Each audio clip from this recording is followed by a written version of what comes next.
નમસ્કાર દર્શક મિત્રો, આજે આપણે એક એવા મુદ્દા પર ચર્ચા કરવાના છીએ કે જે મુદ્દો એ ભિખારીથી માંડીને ધનકુબેર સુધી સૌને સ્પર્શે છે। એ મુદ્દો એવો મુદ્દો છે કે જે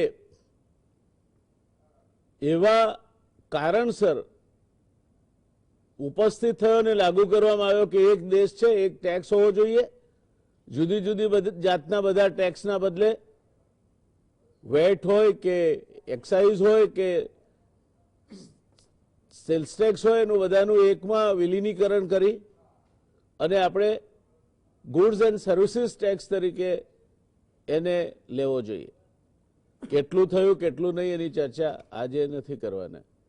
આજે આપણે જે વાત કરવાના છીએ તે આ જીએસટીના કારણે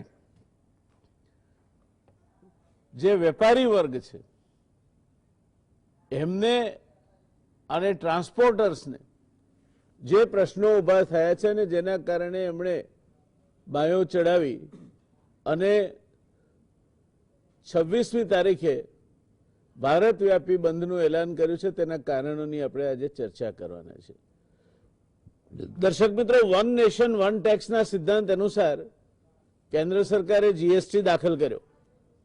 આમ તો આ વ્યવસ્થા સર્વ સ્વીકૃત અને આટલા વર્ષોના અનુભવ બાદ સરળતાથી ચાલતી વ્યવસ્થા હોવી જોઈએ, પણ એવું નથી। જીએસટીના અમલીકરણને લઈને નાના મોટા અનેક વાંધા અને તકલીફો ઊભી થઈ છે। વેપારીઓની જીએસટી વ્યવસ્થાને સરળ બનાવવાની માંગણી ઉકેલ તરફ નથી જઈ રહી, ઉલટાનું એમાં ગૂંચવાડો વધતો જાય છે। આ સંદર્ભે સમગ્ર મામલો હવે આંદોલન સુધી પહોંચ્યો છે।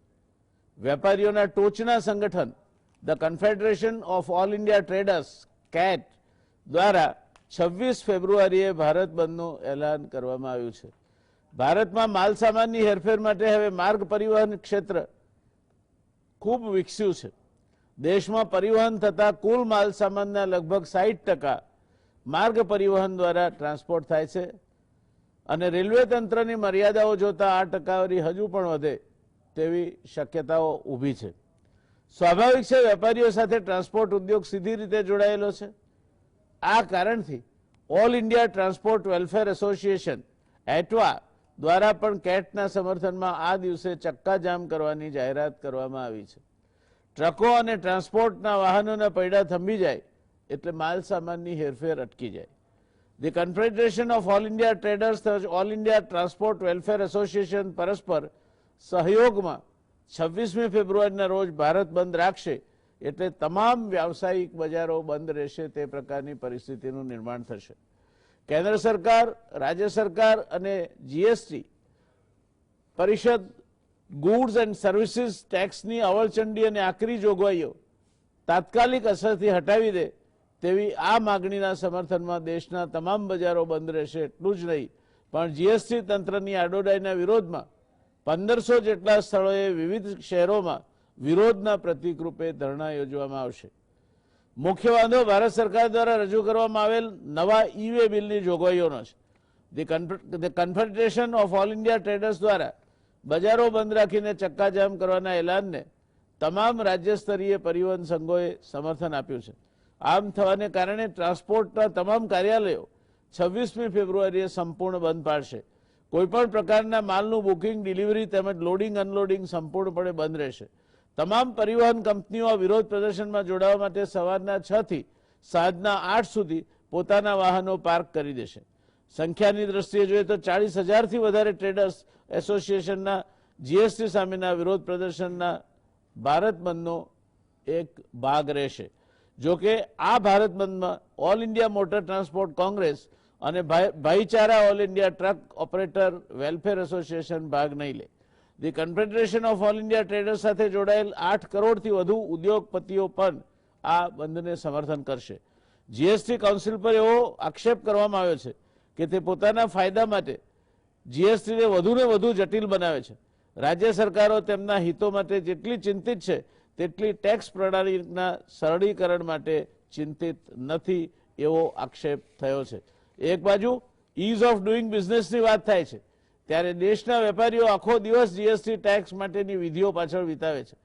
છેલ્લા 4 વર્ષના સમયમાં જીએસટીમાં 937 કરતા વધુ વખત ફેરફાર થયા છે. આને કારણે જીએસટીનું કલેવર સમૂળગું બદલાઈ ગયું છે એમ કહીએ તો એમાં જરાય અતિશયોક્તિ નથી. જીએસટી કાઉન્સિલ સમક્ષ વારંવારની રજૂઆતો છતાં એનો કોઈ સંતોષકારક ઉકેલ નહીં આવતા વેપારીઓએ ભારત બંધનું અંતિમ પગલું ભરવું પડ્યું છે એમ કહેવામાં આવ્યું છે. જીએસટીના વહીવટીતંત્રના સંચાલન તેમજ વર્તન સામે ઊભા કરવામાં આવેલા મહત્વના મુદ્દાઓમાંથી કેટલાક નીચે મુજબના છે. ગુડ્સ એન્ડ સર્વિસીસ ટેક્સના રિટર્ન ભરવાની તારીખ ચૂકી જનારા વેપારીઓને જીએસટી કચેરીના અધિકારીઓ દ્વારા આડેધડ દંડ ફટકારવામાં આવે છે. GSTR-1 દર મહિનાની 10મી તારીખે ભરી દેવાતું હોય છે, તેમજ GSTR-3B દર મહિનાની 20મી તારીખે ભરવાનું હોય છે. જો આ તારીખ ચૂકી જવાય તો સીધી દંડની કાર્યવાહી કરવામાં આવે છે. આ પેનલ્ટી એટલે કે દંડ કરવાની કોઈ નોટિસ પણ આપવામાં આવતી નથી અને દંડની રકમ જે તે વેપારીની ઇનપુટ ટેક્સ ક્રેડિટમાંથી જ કાપી લેવામાં આવે છે. વેપારીઓને આ કારણથી જે નુકસાન ભોગવવાનું આવે છે તે હાલની મંદી અને ઘસાતા જતા માર્જિનના સંયોગોમાં કમરતોડ ફટકો મારનારું બને તે સ્વાભાવિક છે. આ હેરાનગતિ સૌથી વધુ ઇલેક્ટ્રોનિક માર્કેટ પર અકળાયું છે અને અમદાવાદનું આ માર્કેટ એકમતે બંધ પાડવા સંમત થયું છે. છૂટક વેપારીઓ એટલે કે રિટેલર્સનું કહેવું છે કે તેમના માલની હેરફેર માટે ઈ-વે બિલ લેવામાં આવે છે, જેમાં ટ્રકનો નંબર લખવા જેવી એક નાનકડી ભૂલ થઈ જાય તો તેને માટે પણ ભારે દંડ ભરવો પડે છે. જીએસટીની કલમ 130 અને 129 હેઠળ આ દંડ કરવામાં આવે છે. કલમ 130 હેઠળ કરવામાં આવતી પેનલ્ટીમાં જો 28% જીએસટી લાગતો હોય તો 200% પેનલ્ટી લગાડી અને 1 કરોડ રૂપિયાનો માલ હોય તો 84 લાખ જેટલી રકમ ચૂકવવાની નોબત આવે તે પ્રકારની પરિસ્થિતિનું નિર્માણ થાય છે. ઈ-વે બિલ ઇસ્યુ કરાયા પછી માલનું ટ્રાન્સપોર્ટ કરવા માટે પહેલા દિવસના 100 કિલોમીટરના અંતરનો નિયમ હતો તે વધારીને હવે 200 કિલોમીટરનું અંતર કરવામાં આવ્યો છે. ટ્રકમાં માલ ચડાવવા ઉતારવા માટે પણ સમય લાગે તે જોતા આ ફેરફાર સામે પણ ટ્રાન્સપોર્ટરોને મુશ્કેલીઓ ઊભી થઈ છે. માલ વેચનાર વેપારીના GSTR-1માં વેચેલા માલનું બિલ રિફ્લેક્ટ ન થાય ત્યાં સુધી ખરીદનારને ઇનપુટ ટેક્સ ક્રેડિટ આપવામાં ન આવે તે કારણથી વેપારીઓની તકલીફ વધી ગઈ છે. વેપારીઓનું કહેવું છે કે તેઓ તેમને ઇનપુટ ક્રેડિટ મળી જવાની ગણતરીથી રિટર્ન ફાઇલ કરે છે, પણ માલ વેચનારના પક્ષે કોઈ પણ કારણસર જો વેચનાર રિટર્ન ફાઇલ ન કરી શકે અથવા તો ન કરે તો ખરીદનારને એની ઇનપુટ ટેક્સ ક્રેડિટ મળતી નથી અને ક્રેડિટ એડજસ્ટમેન્ટનું આખું ગણિત ખોરવાઈ જાય છે. અત્યારે ખૂબ તણાવપૂર્ણ સ્થિતિમાં ચાલતી વેપારીઓની આર્થિક વ્યવસ્થાને તોડી નાખે એવો કમરતોડ ફટકો મારવાનું કામ આ પરિસ્થિતિ કરે છે. કોરોનાને કારણે છેલ્લા 1 વર્ષના મહામંદીમાં સપડાયેલા અર્થવ્યવસ્થા હવે બહાર આવવા માટે મથી રહી છે ત્યારે વેપારીઓને જીએસટીનું અમલીકરણ તેમજ એની જોગવાઈઓની કનરગત હડતાળના અંતિમ પગલા તરફ લઈ ગઈ છે તેમ કહેવું જરાય અનુચિત નથી. મૂળ વાત તો એ છે કે ટેક્સનું સરળીકરણ એ ટેક્સ કમ્પ્લાયન્સમાં એક મોટામાં મોટું પાયાનું કારણ છે. ટેક્સના વ્યાજબી દરો એ પણ ટેક્સ કમ્પ્લાયન્સ માટેનું એક મોટામાં મોટું પાયાનું કારણ છે. ત્યારે વારંવાર થતા ફેરફારો આપણે 937ના આંકડાને ન વળગી રહીએ તો એમ કહી શકાય કે અત્યાર સુધીમાં 1000 વાર, જે આપણે ગુજરાતી ભાષામાં તળપદી ભાષામાં કહીએ છીએ કે 1000 વાર જો આ જીએસટીના કાયદામાં ફેરફાર થાય તો વેપારી તો આ કાયદો સમજે, વેપાર કરે કે એમના અટપટા રિટર્ન ફાઇલ કરવાની પ્રક્રિયા અને ક્યાંક દંડ થતો હોય, ક્યાંક ઇનપુટ ક્રેડિટ ના મળતી હોય, ક્યાંક તમારો દંડ તમારી ક્રેડિટ સામે એડજસ્ટ થઈ ગયો હોય, એના રિફંડ લેવાની વાત હોય તો વેપારીના માટે તો આ પોતાના વેપાર કરતા પણ વધુ અકળાવનારી ને વધુ સમય લેનારી પરિસ્થિતિ આ જીએસટીના કારણે નિર્માણ થાય છે દર્શક મિત્રો. અને એ કારણથી આજે આપણે આ ચર્ચાનું આયોજન કર્યું છે. મેં માત્ર મુદ્દાઓની એક વર્ણન કરીને ચર્ચાની શરૂઆત કરી છે. આપણી સાથે આ ચર્ચા માટે છે વારિશ ઈશાની, સેલ્સ ટેક્સ અને જીએસટીના એક્સપર્ટ છે. વારિશભાઈ ગુજરાત સેલ્સ ટેક્સ બાર એસોસિએશનના પૂર્વ પ્રમુખ છે. મોનીશ ભલ્લા એ આપણી સાથે ઝૂમથી જોડાવાના છે. ઇનડિરેક્ટ ટેક્સ એક્સપર્ટ છે.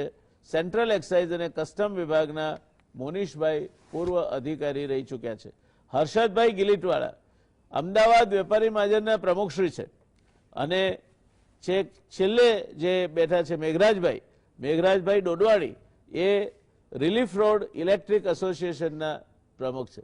આપણે પાસે બે નિષ્ણાતો છે, બે વેપારીઓ છે, એમ એક ખૂબ જ બેલેન્સ કહી શકાય એવી પેનલ આ ચર્ચા માટે ઉપલબ્ધ છે.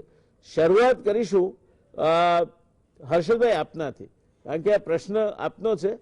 તો આપણે હડતાલ પાડવા જેવું અંતિમ પગલા સુધી જવાની નોબત આવી, તે પહેલા રજૂઆતો કરી જશે, તો એ કેમ આ પગલું લેવું પડ્યું? અત્યારે આમે વેપાર ધંધા માંડ ઊભા થાય છે, ત્યારે કોઈ વેપાર ધંધાવાળો એવું નહીં ઈચ્છે કે એક દિવસ ધંધો બંધ રાખીએ. તો આ અંતિમ પગલા તરફ આપને જવું પડ્યું કારણ શું? આપણે ઘણી બધી છણાવટ કરી, ઘણી બધું માર્ગદર્શન પણ દર્શક મિત્રોને આપેલું છે. આજે અંતિમ પગલામાં બંધના એલાન અને બંધ જાહેર કરવા દેશભરમાં ભારત બંધની જે કેડે જાહેરાત કરી છે, તો એક તો દુર્ભાગ્યપૂર્ણ બાબત એ છે કે આઝાદ હિન્દુસ્તાનની અંદર ઘણી બધી પાર્ટીઓએ, ઘણા બધા સામાજિક સંગઠનોએ ભારત બંધનું એલાન આપેલું છે. વેપારીઓએ જો પહેલું ભારત બંધનું એલાન આપ્યું, પહેલું બંધ છે એમ. વેપારી જાતે દુકાન બંધ કરવાની વાત કરી, આ પહેલું છે. આ કમનસીબી છે આપણા દેશની. બીજી સેકન્ડ બાબત આપણે જે વાત કરીએ તો એને સંદર્ભની અંદર વેપારીને એની દુકાન, એનો વ્યવસાય એટલો બધો વહાલો છે, એટલો બધો પ્રિય છે કે એના ત્યાં આગળ કોઈ પણ સારો કે ખરાબ પ્રસંગ બને તો બપોર પછી પણ એ દુકાન ચાલુ કરી દે છે એમ. કારણ કે એનો વ્યવસાય એટલો બધો ચાલુ છે, એટલો બધો એને પ્રિય છે. સરકારશ્રીએ જ્યારે જીએસટીની રચના કરી ત્યારે અમે જ, એટલે વેપારીઓ એને કેટનો ગુજરાતનો વાઇસ પ્રેસિડેન્ટ છું, અમે દરેક એસોસિએશનની અંદર ટેલીના માધ્યમથી આ પ્રણાલી વેપારીઓને શીખવાડવા માટેના એટલા બધા કાર્યક્રમો કરેલા, જેથી કરીને આખી સિસ્ટમ ગોઠવાઈ જાય અને સરકારને સહયોગ કરીએ. આખા દેશની અંદર અમે કેટના માધ્યમથી, કોઈ એવું એસોસિએશન નથી, કોઈ એવું મહાજન નથી કે જ્યાં વેપારીને ટેલીના માધ્યમથી આ પ્રણાલી શીખવાડવાનું અમે આ કામ કર્યું હોય. અચ્છા, એ પછી આજે 4 વર્ષની અંદર અમે માન્ય ફાઇનાન્સ મિનિસ્ટર માન્ય શ્રી નિર્મલા સીતારામનજીને 40 વખત રૂબરૂ રજૂઆત કરી કે ભાઈ આની આ વિસંગતતાઓ છે, આમાં આ તકલીફ છે, આમાં આ તકલીફ છે, આમાં તકલીફ છે. માંડ 2 કે 3 તકલીફની અંદર એ લોકોએ અમને સહયોગ આપેલો છે. મોટામાં મોટી તકલીફ જે એક એ છે કે દાખલા તરીકે મારે કોઈ તકલીફ થઈ તો મારે હાઈકોર્ટમાં અપીલ કરવાની છે. આપણે સૌ આખો દેશ જાણે છે, આ દેશના બધા નાગરિકો જાણે છે, બધા રાજનેતાઓ જાણે છે કે હાઈકોર્ટની અંદર કેસનું ભારણ જ એટલું બધું છે. હવે અમે પણ એની અંદર ઉમેરાયા, અમારા ચંપલ ઘસી જાય છે પણ કોઈ નિર્ણય નથી આવતો. અમે સરકારશ્રીને જ્યારથી અમને ખ્યાલ આવ્યો, જીએસટી આવ્યાના પછીને 1 વર્ષથી અમે સતત સરકારને કહેવા માંડ્યા કે તમે ટ્રિબ્યુનલની રચના કરો. વેપારીને હાઈકોર્ટના કોર્ટના ધક્કા તો બંધ થાય અને ટ્રિબ્યુનલની રચના થશે તો થોડુંક એના માથેથી દાખલા તરીકે કામનો બોજ અને કાર્ય બોજ ઓછો થશે, થોડાક જેને કહેવાય કે મેન્ટલી ફ્રી થશે. સાહેબ, આજ દિન સુધી ફાઇનાન્સ મિનિસ્ટરશ્રીએ ટ્રિબ્યુનલની રચના નહીં કરી. આ બહુ મોટી દુર્ભાગ્યની બાબત છે. અત્યારે તો એવી નોબત છે કે કોઈ સીએ છે ને, જેટલા સીએ તમે એનું સર્વે કરાવો, 100માંથી 40 સીએ જીએસટીની પ્રણાલી, આ કર પદ્ધતિ, આ કામ જ છોડી દીધા છે. એટલા બધા અખરાઈ ગયા છે, સીએ જેટલા બધા અખરાઈ ગયા કે ભાઈ આ કામ લઈને આવવું નહીં. અચ્છા, એની ફી છે એ 3 ગણી કરી નાખીએ, 4 ગણી કરી નાખીએ. અચ્છા, અમારા નફા છે એ તો દિવસે દિવસે ઘસાતા જાય છે. છેલ્લા 5-7 વર્ષની અંદર આપ સૌ જાણીએ છીએ, નોટબંધી, જીએસટી, કોરોના, આ બધી મહામારીઓએ ધંધા વેપાર બહુ જ ખતમ કરી નાખ્યા. જેને કહેવાય કે ધંધા બિલકુલ કસાઈ ગયા. આપણા દેશની અંદર એક કહેવત હતી, આપણે સૌ જાણીએ છીએ એમ કે ઉત્તમ ખેતી, મધ્યમ વેપાર અને કનિષ્ક નોકરી. આજે પરિસ્થિતિ શું થઈ ગઈ? વેપારીના દીકરાને કોઈ કન્યા જ નથી આપતું એમ. વેપારીનો દીકરો તમે ઓબ્ઝર્વ કરાવો, આઈબી થકી દરેક દુકાનને તમે પૂછાવડાવો, એનો યુવાન દીકરો દુકાનમાં છે જ નહીં. કેમ કે એને કોઈ કન્યા જ નથી આપતું. વેપાર એટલા બધા ઘસાઈ ગયા. એને વેપારીને પોતાને હવે ઈચ્છા થઈ ગઈ કે મારો દીકરો હવે દુકાને ના બેસે એમ. હાલ પરિસ્થિતિ શું થઈ ગઈ? ઉત્તમ નોકરી, મધ્યમ ખેતી અને કનિષ્ક વેપાર, આ પરિસ્થિતિ નિર્માણ થઈ ગઈ. છેલ્લા 10 વર્ષની અંદર, 12 વર્ષની અંદર આ પરિસ્થિતિ આ દેશની અંદર નિર્માણ થઈ ગઈ. માન્ય પ્રધાનમંત્રીશ્રીએ વારંવાર કહ્યું છે એમ કે સ્વરોજગારી કોણ આપે છે? તો વેપાર ધંધો આપે છે એમ. દેશની અંદર 7 કરોડ વેપારી છે. એક દુકાનદારની અંદર 3 કે 4 જણને તમે જો વેપારી એને રોજગારી આપે છે એટલે દેશની અંદર 25 કરોડ લોકોને સીધી રોજીરોટી કોણ આપે છે? તો વેપારી આપે છે. આ દેશની આ કરોડરજ્જુ આજે મૃતપ્રાય અવસ્થાની અંદર થઈ ગઈ. આ બધા જ પરિણામોના કારણે 26મીએ બંધનું એલાન વેપારીઓએ દેશભરની અંદર આપવાની આ નોબત આવી ગઈ. એમ બહુ દુઃખની બાબત છે એમ કે બહુ જેને કહેવાય કે વેપારીને દુકાન બંધ કરાવવા માટે સામાજિક સંગઠનો, પાર્ટીના લોકો જ્યારે બંધના એલાન આપે છે તો વેપારીઓની જોડે કેટલા રગડા ઝઘડા થાય ત્યારે વેપારી દુકાન બંધ કરે છે. કારણ કે દુકાન બંધ કરવી એને પસંદ જ નથી. વેપારીને એટલો બધો ધંધો પ્રિય છે. એ વેપારીએ જાતે આઝાદ હિન્દુસ્તાનની અંદર પહેલી જ વાર બંધનું એલાન આપ્યું છે. આ એક બહુ ગંભીર બાબત છે. ધન્યવાદ Harshadbhai, you made your point. દર્શક મિત્રો, પહેલી વાર વેપારી, કોઈ દિવસ વેપારી સરકાર સાથે બાયો ન ચડાવે, આ એક સામાન્ય નિયમ છે. અને ચાણક્ય એવું કહ્યું છે કે ઉત્તમ અર્થવ્યવસ્થા કોને કહેવાય? તો જે રાજ્યમાં વેપારીઓ થડે બેસીને ધૂમ વેપાર કરતા હોય, સ્ત્રીઓ ઘરેણાથી લદાઈને ઉત્સવો માણી શકતી હોય અને પ્રવાસી નિર્ભીક રીતે પોતાના ગંતવ્ય સ્થાન તરફ મુસાફરી કરતો હોય, એ રાજ્ય વ્યવસ્થા એ ઉત્તમ રાજ્ય વ્યવસ્થા કહેવાય. આજે વેપારી જ્યારે સરકાર સામે બાયો ચડાવે ત્યારે એ એના અંતિમ પદ પર આવ્યો છે એમ માનીને ચાલવું જોઈએ. હું નિષ્ણાત પાસે જાઉં તે પહેલા મેઘરાજભાઈ આપને પૂછું છે, આપ પણ ઇલેક્ટ્રોનિક અને ઇલેક્ટ્રિક એસોસિએશન વાળા પણ આમાં જોડાયા છો, એ શું કારણથી જોડાયા છો? સાહેબ, અમારે માટે રોજી રોટી તો અમારો મેન છે. જી કરતાં વધારે પ્યારો અમારો રોજી રોટી હોય. હવે જ્યારે રોજી રોટી પર આંચ આવે છે, હવે એવી મોટી આંચ આવી. પહેલાં તો લોકડાઉન થયો, પછી નોટબંધી થઈ. હવે જો જીએસટીમાં 4 વર્ષ થઈ ગયા, જો સરકાર બોલતી હતી કે 1 નેશન 1 ટેક્સ. હવે એનું મિનિંગ શું? 1 નેશનનું શું મિનિંગ, 1 ટેક્સનું શું મિનિંગ, એ ખબર નથી પડતી. સરકારે અમારે ટેક્સ ચલાવી નાખી. તમે બી ટેક્સ ભરો, આ બી ટેક્સ ભરે, આ બી ટેક્સ ભરે. એક ચેન્જ બનાવી દીધી. સરકાર જે વાત કરી, સરકાર કે નહીં ભાઈ અમે 1 વર્ષ આપો, અમે એને એનાલાઇસિસ કરીશું, પછી અમે એક જ સિંગલ ટેક્સ લગાવીશું, એક જ મેન્યુફેક્ચર ટેક્સ લાગશે. તમારા પર કોઈ કશું નહીં, તમારા પર માલ બિંદાસ આવી જશે, તમારે કોઈ કશું નહીં કરવું પડે. એનું અમલીકરણ થયું નહીં. પછી લગાવ્યા સ્લેબ 5, 12, 15, 18, 28. એ પણ વાત કરી સાહેબ, આ કેવા સ્લેબ છે? તમે સરળ તમારી આવક જોઈએ એનો એનાલાઇસિસ કરો, એ એક સિંગલ સ્લેબ બનાવો. આમાં એસએસ કોડ અલગ, એનું અલગ, એનું અલગ. તો વેપારી વેપાર કરે કે કરે શું? આ રોજીરોટી આ એક માણસનો ધંધો, એમાં અકાઉન્ટ રાખે, કમ્પ્યુટર રાખે, સીએ રાખે. સીએને કોઈ સમજ નથી પડતી. ઘણા સીએ તો અમારે કે શું છે આ બધો એસએસ કોડ, અમારે ખબર નથી પડતી. તો અમે તો સાહેબ એટલા દુઃખી ગયા છે. મેં મારી 2 કંપની હતી, એક કંપની બંધ કરી નાખી, બીજી કંપની બી બંધ કરને કી કતારમાં છે. કેમ કે ધંધામાં આવક છે નહીં, જાવક વધારે છે. ક્યાં સુધી સર્વાઈવ કરીશું સાહેબ? તો હાલત એવી થઈ ગઈ છે. દાખલા તરીકે જ્યારે આપણે વાત કરી કે GSR1 ઓ GSR3, હવે મેં તમારાથી માલ લીધો, મેં 10 તારીખે રિટર્ન ભર્યો GSR1, તમારાથી માલ લીધો, એ અમે પરચેઝ પણ બતાવી, તમે મારાથી ટેક્સ લીધી. હવે તમે 3 મહિનામાં રિટર્ન ભરો છો. હવે 3 મહિના પછી તમે બતાવશો, પણ અમારું ઇન્ટેન્શન તો નથી કે અમે ચોરી કરી છે, કે અમે બતાવીએ છીએ કે અમે આ ભાઈ પાસે માલ લીધેલો છે. તો એ કે ના ભાઈ આ નહીં, 20 તારીખે જે ભરે છે એમાં તમે પૈસા મળશે, 21 તારીખે પૈસા નહીં મળે.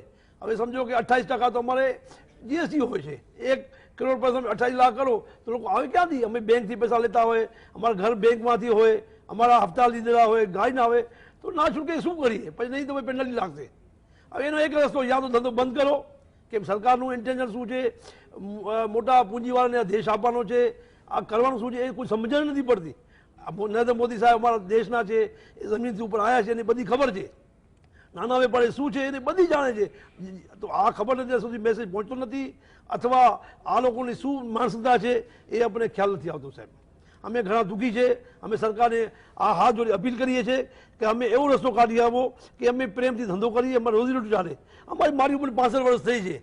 હું સમજો કે 1985 ધંધો ચાલુ કર્યો, 45 વર્ષ થઈ ગયા. શું કમાયો છે સાહેબ? એક બે દુકાન, એક બે ઘર, થોડા પૈસા. એ બી હવે અમારે એક ફર્મમાં મેં ફર્મ 1900 બંધ કરી 2019માં સાહેબ. 2020માં નોટિસ આવ્યો, તમે 34 લાખ રૂપિયા ટેક્સ ભરો.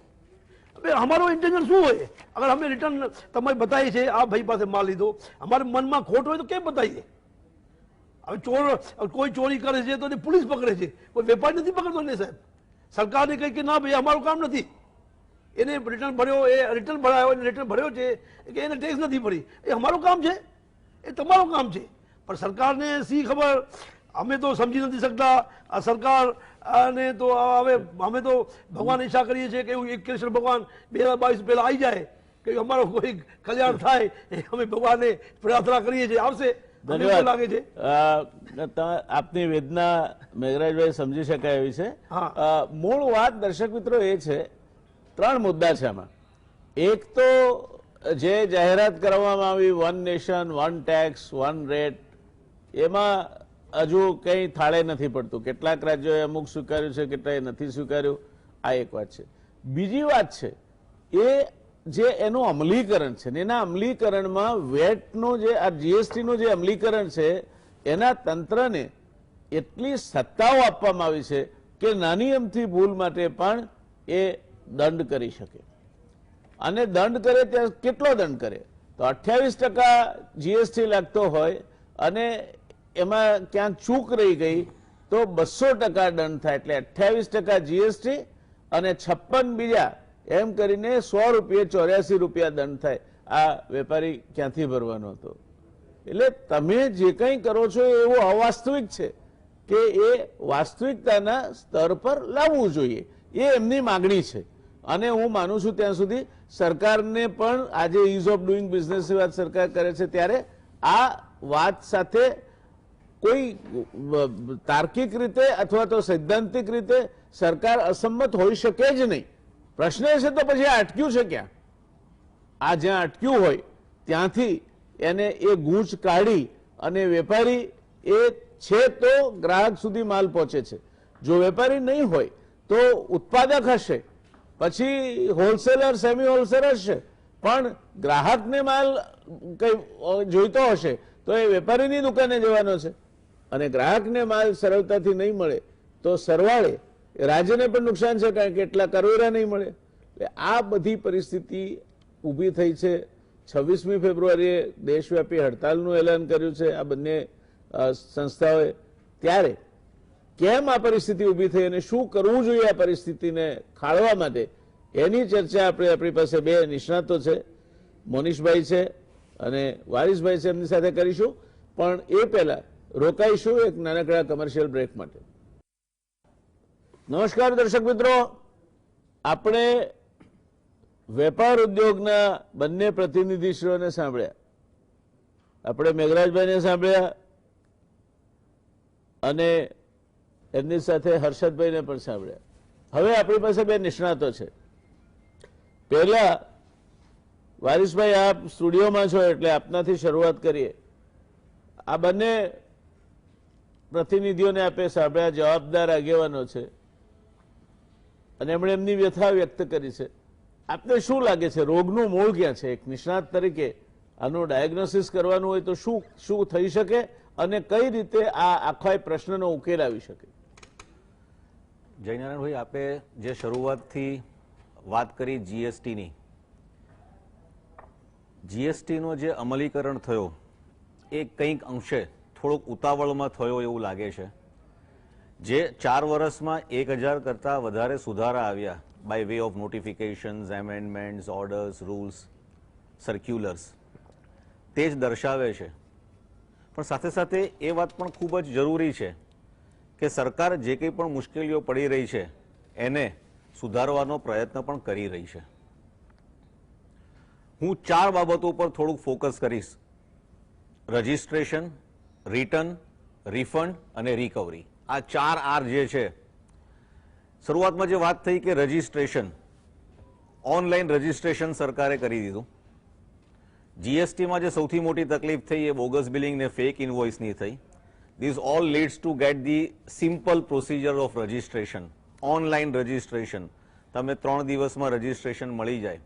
હવે એ જે રજિસ્ટ્રેશનો લીધા છે એના કારણે આ બોગસ બિલિંગ અને ફેક ઇનવોઇસની આખી ચેઇન શરૂ થઈ. એના તાર સંકળાયા રિટર્ન સાથે. જીએસટીઆર 1 અને 3B. સરકારે જ્યારે જીએસટી લાવવાની વાત કરી ત્યારે 3 રિટર્ન હતા, જીએસટીઆર 1, જીએસટીઆર 2 અને જીએસટીઆર 3. અનફોર્ચ્યુનેટલી જીએસટીઆર 2 અને 3 એ હજી સુધી આવી જ નથી શક્યું. એટલે એક 3B નવી વૈકલ્પિક વ્યવસ્થા માટે સરકારે શરૂઆતથી લાવ્યા. હવે 3B જે છે એ સમરી છે સેલ્સ પરચેઝની, જેમાં તમારે ક્યાંય કોની પાસેથી પરચેઝ કરી છે એ ડિટેલ્સ આપવાની જ નથી. જે જીએસટીઆર 1 છે એ ફક્ત સેલ્સનો ડેટા છે, તમારે સેલ્સના ડેટા અપલોડ કરવાના છે. આ જે પરચેઝની લિંક ના પહોંચી અથવા તો પરચેઝના ડેટા સરકાર સુધી જે સ્ટાર્ટિંગમાં નહોતો પહોંચતો, જેના કારણે આ ફેક ઇનવોઇસ અને બોગસ બિલિંગના કૌભાંડનો આટલો બધો લાંબો દોર ચાલ્યો અને ડે બાય ડે આપણે જોઈએ છે કે એમાં વધારો થતો રહે છે. ત્યારબાદ રિફંડને લગતા જે પ્રશ્નો ઉદ્ભવ્યા, ચાહે ઇન્વર્ટેડ ડ્યુટી સ્ટ્રક્ચર હોય કે એક્સપોર્ટને લગતું રિફંડ હોય અથવા તો અન્ય કોઈ રિફંડ હોય. અને જે રિકવરીની વાત છે, જે ચેકપોસ્ટને લગતા પ્રશ્નની આપે વાત કરી, જેમાં ટ્રાન્સપોર્ટ ઉદ્યોગ પણ જોડાયેલો છે કે જે લોકોને ખૂબ જ મુશ્કેલી છે. જીએસટીમાં સેક્શન 68 અને રૂલ 138A મુજબ જ્યારે તમારો માલ એક જગ્યાએથી બીજી જગ્યાએ જાય છે ત્યારે માલ અને વાહનની સાથે ઇનવોઇસ જોઈએ અને ઈ વે બિલ જોઈએ. જે ચેકપોસ્ટનો અધિકારી છે, હવે જે બોર્ડર ઉપર ચેકપોસ્ટ હતી એ સરકારે નાબૂદ કરી દીધી. Now there is a mobile checkpost. Mobile ચેકપોસ્ટના અધિકારીની જે ફરજના ભાગરૂપે સેક્શન 68 અને રૂલ 138 એ એવું કહે છે કે માલ સાથે એ જ વસ્તુનું બિલ હોય, યોગ્ય ઇનવોઇસ હોય અને યોગ્ય ઈ વે બિલ હોય તો એને ગાડી રોકવાનો અધિકાર નથી, જો એ બધું વ્યવસ્થિત હોય અને આ બે વસ્તુ સાથે હોય તો. હવે આમાં ક્યાંક ને ક્યાંક કાં સત્તાનો દુરુપયોગ થઈ રહ્યો હોય અથવા તો બીજા જે કંઈ પણ અન્ય કારણો હોય, જેના કારણે મોટા ભાગની વસ્તુઓ આ મોબાઈલ ચેકપોસ્ટને કારણે ટ્રકને અને વેપારીને જે હેરાનગતિ થાય છે, 100%, 200% પેનલ્ટીની વાત આવે છે, ડિટેન્શનની વાત આવે છે, કન્ફિસ્કેશન ઓફ ગુડ્સની વાત આવે છે, સેક્શન 129 લગાડવી કે 130 લગાડવી કે બંને સાથે લગાડવી, આ બધી વસ્તુઓને લઈને આપ જુઓ તો છેલ્લા 4 વર્ષમાં આખા ભારતમાં જેટલી હાઈકોર્ટોમાં કેસ ચાલ્યા છે આ ચેકપોસ્ટને લઈને જ ચાલ્યા છે. ઘણા બધા કિસ્સાઓમાં હાઈકોર્ટે એસ્ટાબ્લિશ્ડ લો કર્યો છે, આમ છતાં પણ રોજ નવા કેસો આ જ બાબતને લઈને આવી રહ્યા છે. તો ઓફિસરની કોઈ એકાઉન્ટેબિલિટી ખરી કે નહીં? જ્યુરિસ્ડિક્શનલ હાઈકોર્ટના જે ડિસિશન્સ છે it is giving a binding effect to that particular state, તો એ કોઈ એનું નિરાકરણ થતું નથી. હા, આપે જે એક વાત કરી કે માઇનોર ભૂલ હોય, તો એમાં સરકારે એક સર્ક્યુલર બહાર પાડ્યો છે કે એમાં ફક્ત 1000 રૂપિયાનો જ દંડ ભરવાનો છે. માન લો કોઈ 2 ડિજિટ ઇનવોઇસમાં લખવાની ભૂલ થઈ ગઈ છે, ટ્રક નંબર લખવાની ભૂલ થઈ ગઈ છે, વેલ્યુ લખવાની ભૂલ થઈ ગઈ છે, તો એમાં ફક્ત 1000 રૂપિયા દંડ ભરીને ગાડી છૂટી શકે છે.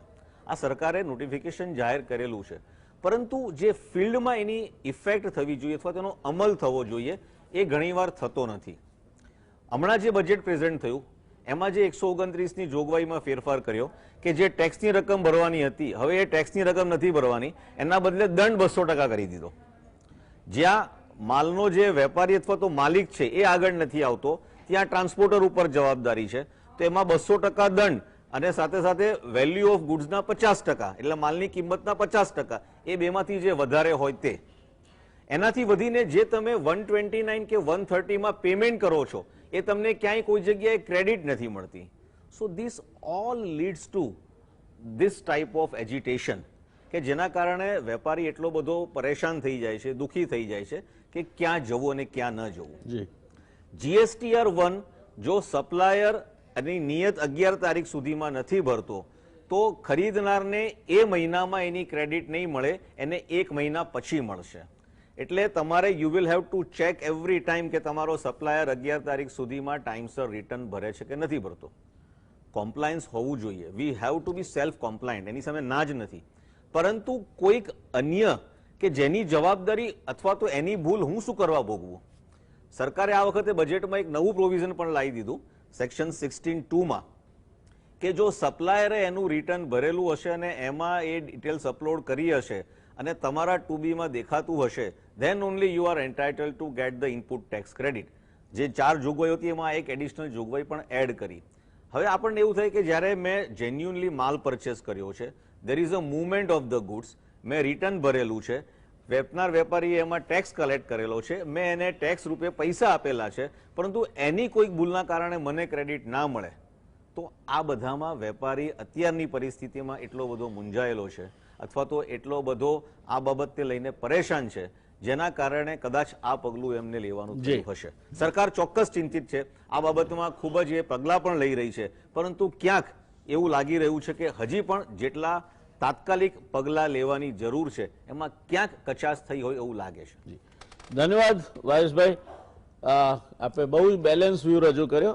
મને એ સમજાતું નથી કે આખી વ્યવસ્થાને તમારે 1000 વખત સુધારવી પડે છે.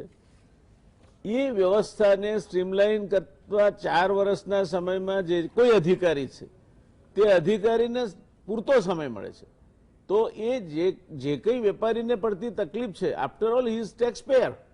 આ દેશમાં જે માણસ કર આપે છે એનું એક સ્ટેટસ હોવું જોઈએ. એના બદલે ટેક્સ પેયરના બદલે ગુનેગારના સ્ટેટસમાં મુકાઈ જાય એવા એબ્સોલ્यूट powers.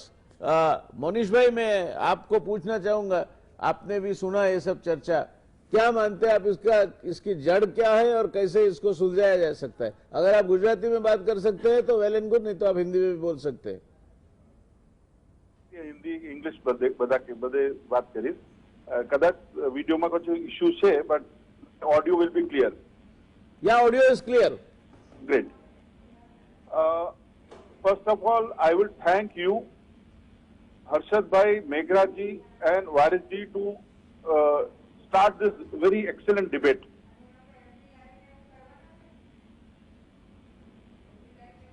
Hello, my voice is clear? हाँ हाँ, मनोज जी, आप बिल्कुल, आपका आवाज बिल्कुल स्पष्ट सुनाई दे रहा है. आप please go ahead. So Harshad भाई ने और मेघराज जी ने जो कहा बहुत दुखद बातें हैं. आज मुझे I can remember 4 years back, before the GST was there, I was with the RS, I discussed with him that इसको सॉफ्ट लॉन्च करें. तब शायद हमारी बात ये समझे नहीं, they do not understand what we are trying to tell them. And I would say, मैं હું કહેવા માંગુ છું કે GST ને GSTN એ ફેલિયર, નેટવર્કે ફેલિયર કર્યો છે. જે ફેલિયર છે એ GST નેટવર્કનો છે અને that created lot of problems. जो वारिस भाई ने बात किया सेक्शन 129, 130 का मिसयूज, वो बात भी सही है, પણ એની સાથે એક બીજી વાત આજે હું કહું છું. ગયા 3 મહિનામાં more than 3000 cases have been booked with GST.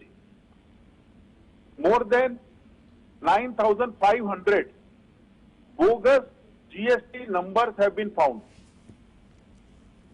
Thousands and lakhs of GST bogus invoices have been discovered. So, that we have to see the balance that nation માં એક parallel economy પણ ચાલે છે અને એને રોકવા માટે જે પગલા લેવામાં આવે છે એમાં એક નોર્મલ કે એક સાધારણ વેપારી પણ અન્યથી હેરેસ થઈ જાય છે. Government has to see and distinguish between people જે લોકો જાણી જોઈને આ ચોરી કરે છે અને જે જેન્યુઅન વેપારી છે, હર્ષદભાઈ અને મેઘરાજજી જેવા જેન્યુઅન વેપારી, ઓનેસ્ટ ટેક્સ પેયરને પ્રોબ્લેમ ના થવી જોઈએ at the cost of wrong people in the society.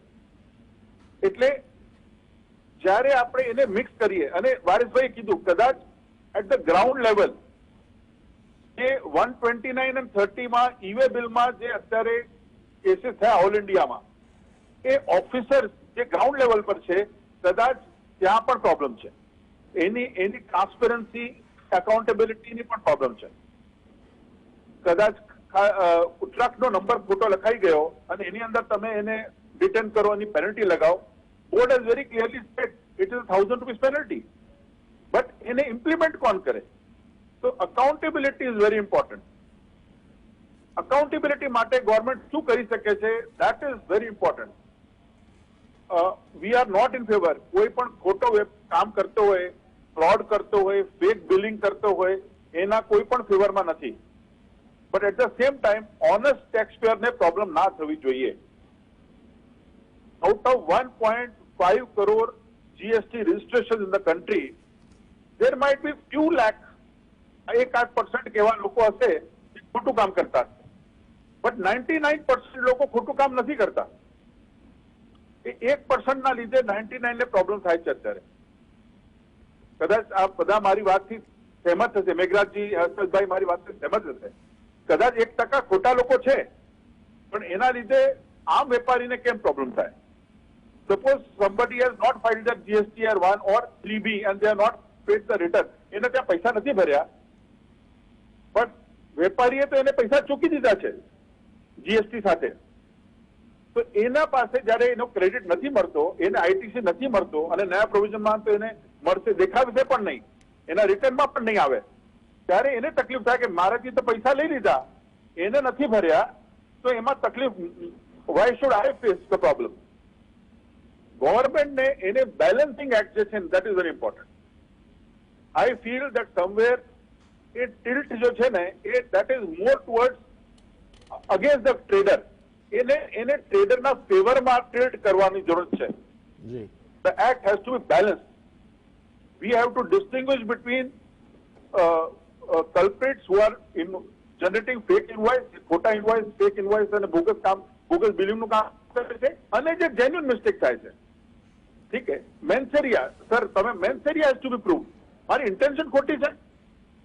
જો મારે મેન્સેરિયા ખોટો નથી, મારી ઇન્ટેન્શન ખોટી નથી, મારાથી કોઈ પ્રોસિજર પ્રોબ્લેમ થઈ છે, કોઈ ટેકનિકલ લેખવામાં મિસ્ટેક થઈ ગઈ છે, તો I should not be at par with the કલ્પ્રિટ્સ.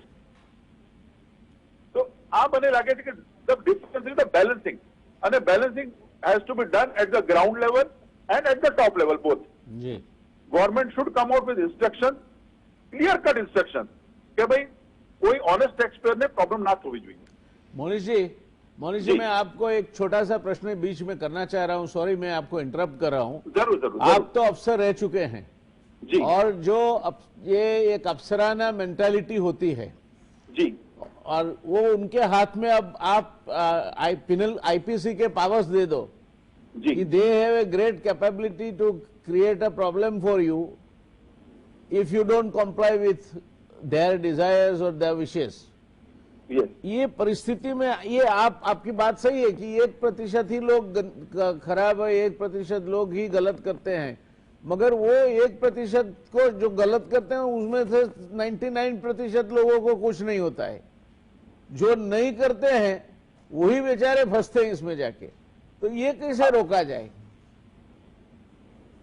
that has to be. देखो आपका गारंटी, आपका प्रश्न and you are on the target. आपने एकदम सही बात करी है. मैं पहले दिन से एक बात कहता हूं कि आप जीएसटी तो ले आओगे, नया सिस्टम ले आओगे, सेंट्रल एक्साइज और वैट से एक नया सिस्टम लाओगे, but how will you change the mentality? आप एक मेंटालिटी कैसे चेंज करोगे इसी की?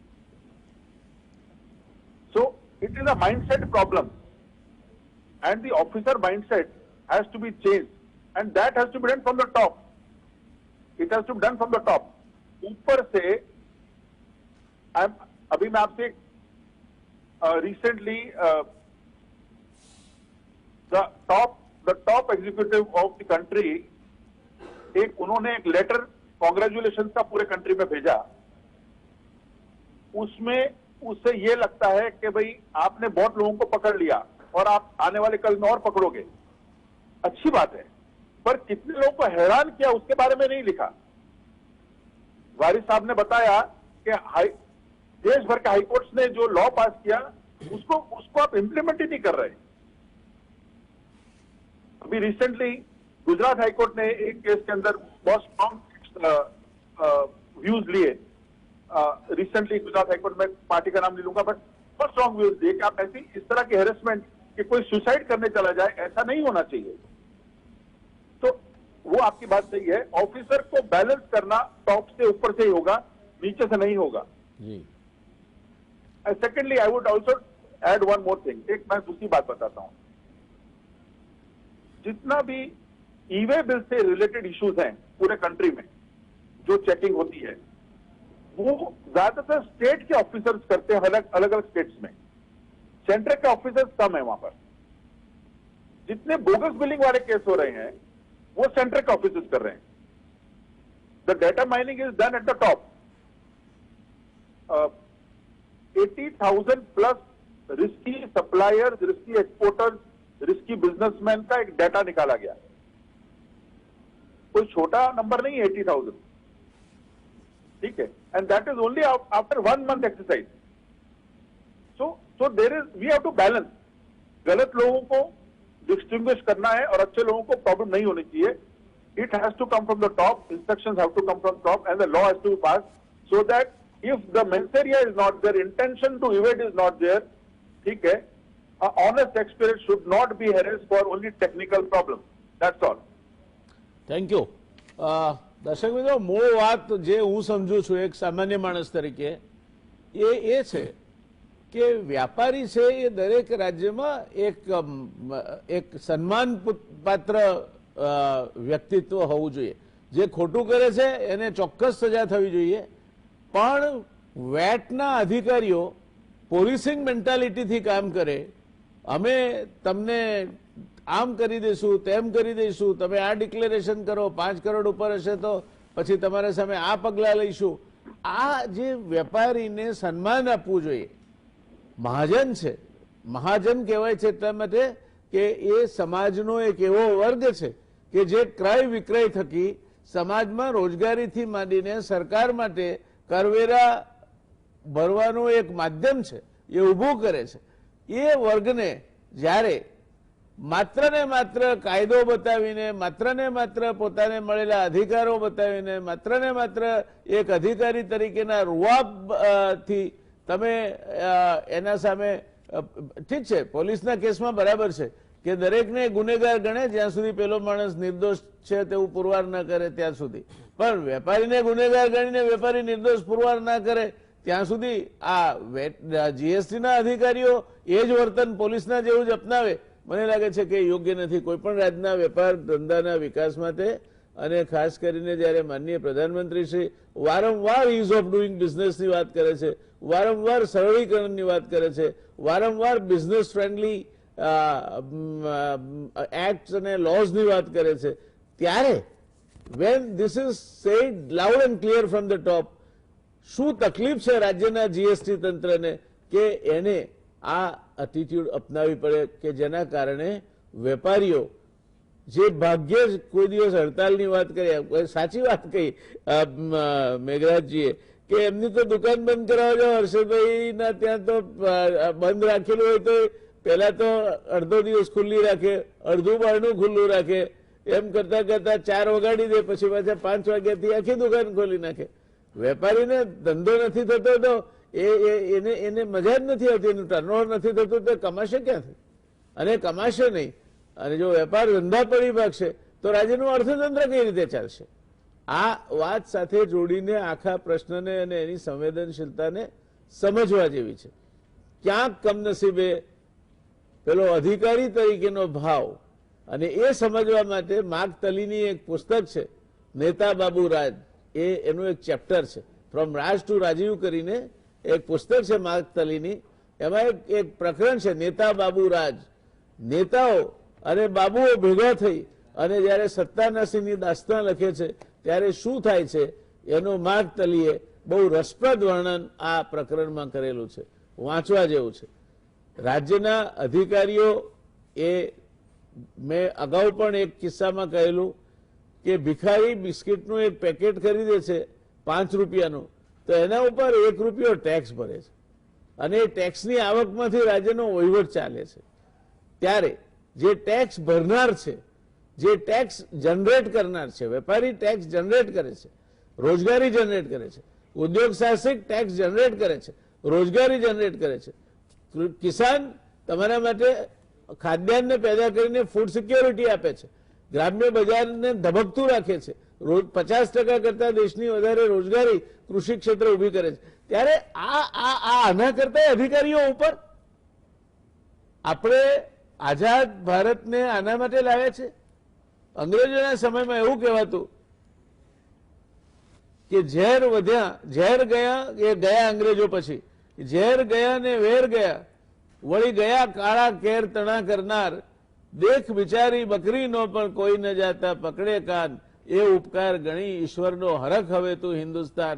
આઝાદી આવે ત્યારે આઝાદી આવી છે ને હવે તો કોઈ બકરીને પણ નહીં છેડે, એ રીતે દેશનો વહીવટ ચાલશે એવી ભાવના વ્યક્ત કરવામાં આવી હતી. એના બદલે અત્યારે તો પરિસ્થિતિ આપણે એવી ઊભી કરી છે, આપણે બધાએ, હું તમે બીજા બધા જ એના માટે જવાબદાર છીએ કે ઝેર વધ્યા ને વેર વધ્યા ને વધ્યા કાળા કેર તણા કરનાર, દેખ બિચારી બકરીનો પણ સૌ કોઈ જાતા પકડે કાન. હવે કોને કેવું? વેપારી આ વ્યથા કે કોને? અને એના કારણે વ્યથિત થઈને એમણે આ પગલું લીધું છે એવી વાત બંને આગેવાનોએ કરી છે. બંનેને હું એક છેલ્લા 2 મિનિટમાં, તમે આ બંધ તો 24 કલાકનો છે, પૂરો થઈ જશે, પછી આગળ શું કરશો? આગળ તો જો આપણે પેલા કહેતા હતા કે સૌ દોષી નીકળી જાય, એક નિર્દોષને તકલીફ ના થવી જોઈએ. હવે એવું થઈ ગયું કે સૌ નિર્દોષ ઊંધો કામ થઈ ગયો છે. હવે પછી તંગ है तो जंग है. यार आप किसान करते हैं तो हम भी एक इंसान है, वो भी एक इंसान है. सर पे आएगी तो उठा लेंगे जी. तो अभी और रास्ता क्या है? सरकार नहीं सुनेगी, हाथ जोड़ा, समझाया, हम क्या करें? नहीं सुनेगी सरकार, क्यों नहीं सुनेगी? आपकी सरकार है. अरे अभी हमको तो ऐसा लगता है कि कहाँ सुनती है. 4 बरस हो गए, सरकार ने बोला 1 बरस में हम आपको सुधार देंगे. दूसरा बरस हुआ, तीसरा बरस हुआ, कोई समझ नहीं पड़ता है. जो बोगस बिल करते हैं वो मजा करते हैं. ईमानदार आदमी देखो आपके वो हाथ जोड़ा सरकार को, भाई हमारे कुछ करो. तो अभी आएगा, हमारा भी दिन आएगा, किसानों का आएगा तो हम भी करेंगे. હર્ષદભાઈ, આપને શું કહેવું છે? 2 આ મિનિટ 24 માટે- કલાકનો બંધ, 2 મિનિટ માટે એમાં શું અપેક્ષા રાખો છો આપ? એનું શું પરિણામ આવશે? શું ફરીથી શું કહો? 24 કલાકનો આપ બંધ પાળશો તો એનાથી પ્રશ્ન ઉકલી જશે આપનો? એટલે અમે જાણીએ છીએ કે આ પ્રશ્ન એક બંધથી અને બંધ કોઈ નિરાકરણ નથી. એમ હું એઝ એ પાસેના પ્રેસિડેન્ટ તરીકે પણ કહું છું કે બંધ કોઈ નિરાકરણ નથી. આ એક અંતિમ પગલું છે જે મહાજને એને દેશભરના વેપારીઓએ 8, 9, 10 ફેબ્રુઆરીમાં નાગપુરમાં બેઠક હતી આખા દેશના વેપારીઓની, મુખ્ય લોકોની જે કેટના કાઉન્સિલની, એમાં આ નિર્ણય લેવામાં આવ્યો હતો. આપણા માધ્યમથી સરકારશ્રીને ખાલી એટલી જ વાત કહેવી છે કે દેશની અંદર 250 થી 300 નાના મોટા શહેરો છે. અમદાવાદ, વડોદરા, રાજકોટ, જામનગર, જુનાગઢ, આવા દેશની અંદર 250 થી 300 શહેરો છે. એની અંદર આઈબી જોડે રિપોર્ટ એની અંદર સર્ચ કરાવવામાં આવે. એમ સાહેબ, દેશની અંદર 250 થી 300 નાના મોટા શહેરો છે. એની અંદર સાંસદો, ધારાસભ્યો અને કોર્પોરેટરો એ ભારતીય જનતા પાર્ટીને મત આપીને વેપારીઓ જીતાડે છે. વેપારી રહે છે શહેરની અંદર અને વ્યવસાય બી કરે છે શહેરની અંદર. ભારતીય જનતા પાર્ટીનો એ પરમેનન્ટ વોટર છે. આજે પરમેનન્ટ વોટર એનાથી નારાજ છે. આ બહુ દુઃખની બાબત છે. આખા દેશનો વેપારી વર્ષોથી જનસંઘના ભારતીય જનતા પાર્ટીના નેતાઓને મને બની ગયું છે. આજે એનાથી નારાજ છે. આ ગંભીર બાબત છે. Harshadbhai, sorry to interrupt you, આપણે કોઈ પણ પોલિટિકલ પાર્ટીની ચર્ચા કરતા નથી. સરકારો જુદી જુદી જગ્યાએ જુદે જુદે પક્ષની છે અને આપણે બધા નાગરિકો છીએ. સરકાર આપણા મતથી બને છે અને એટલા માટે નાગરિક તરીકે ગુજરાત પૂરતી આપની વાત સાચી છે, પણ આ ઓલ ઇન્ડિયા બંધ છે તેટલા પૂરતી મેં આપને જરા કરેક્ટ કર્યા. દર્શક મિત્રો, મૂળ વાત એ છે કે બિલાડીને તમે એક ઓરડામાં પૂરી દો અને બારી ખુલ્લી રાખો અને એને તમે કંઈક છેડવાનો પ્રયત્ન કરો ને તો બારીમાં જતી રહેશે. પણ બારી પણ બંધ કરી દો અને એને છેડવાનો પ્રયત્ન કરો તો એ ગળે વળગશે. મને લાગે છે કે આ ભેદ એ સૌથી પહેલા તો વહીવટી તંત્રે સમજવો જોઈએ કે આ પરિસ્થિતિનું નિર્માણ કેમ થયું. ત્યાર પછી એ વહીવટી તંત્ર જેમના ઈશારે કામ કરે છે, વહીવટી તંત્રના જે લોકો એમના ઉપરીઓ છે, રાજનેતાઓ છે, એમણે ત્યાર પછી સમજવો જોઈએ. પણ પહેલો વાંક હું વહીવટી તંત્રનો જોઉં છું કે કુકરમાં આટલી બધી સ્ટીમ ભેગી કરવામાં તમે નિમિત્ત બનો છો? તમને નથી લાગતું કે તમે પ્રજાના સેવકો તરીકે પબ્લિક સર્વન્ટ લખીએ છીએ, આપણે પ્રજાસેવક લખીએ છીએ, ત્યારે આપણે ગ્રીવાન્સ રિડ્રેસલનું મિકેનિઝમ બનવું જોઈએ, એના બદલે ગ્રીવાન્સ ક્રિએશનનું મિકેનિઝમ બનીએ છીએ. પેલી બિલાડીને બહાર નીકળવા માટેની જગ્યા પણ રાખતા નથી અને ત્યારે એ ગળે વળગે છે. અને ત્યારે વેપારી જેવી સુવાળી કોમ, વેપારી જેવી સાલસ કોમ, વેપારી જેવી બધાથી ગભરાઈને પોતાના ધંધાનું હિત જોનારી કોમ જ્યારે આખા ભારતને બંધ રાખવાનું એલાન આપે છે, ત્યારે મને લાગે છે કે એ ઘણી બધી વિચારણા માગી લે છે. અને ખાસ કરીને વહીવટી તંત્ર એને તો આ વિચારણા પોતે જાતે સેલ્ફ સર્ચિંગ કરવું જોઈએ કે એવી કેવો તમારું વર્તન છે, એવી કેવી કઈ જાતની તમારી કામગીરી છે કે જેના કારણે હશે 2% બ્લેક શિપ્સ, એમને તમે સજા કરો, એના સામે કોઈ વાંધો ના હોય. બંને નિષ્ણાતોએ કહ્યું, મોનીશજીએ પણ કહ્યું અને વારિસભાઈએ પણ કહ્યું, પણ 98% જે બ્લેક શિપ્સ નથી એ લોકો એમની સાથે જોડાઈને એમને પણ તકલીફ થાય. તો મને લાગે છે કે પ્રજાના સેવકો તરીકે, પબ્લિક સર્વન્ટ તરીકે, કર્મયોગી તરીકે આપણે આપણી ફરજ ક્યાંક ને ક્યાંક ચૂકીએ છીએ અને હજુ પણ સમય છે સાથે બેસીને આખી પરિસ્થિતિને સંભાળીને વેપારીઓ નારાજ ન થાય તે જોવા માટેનો.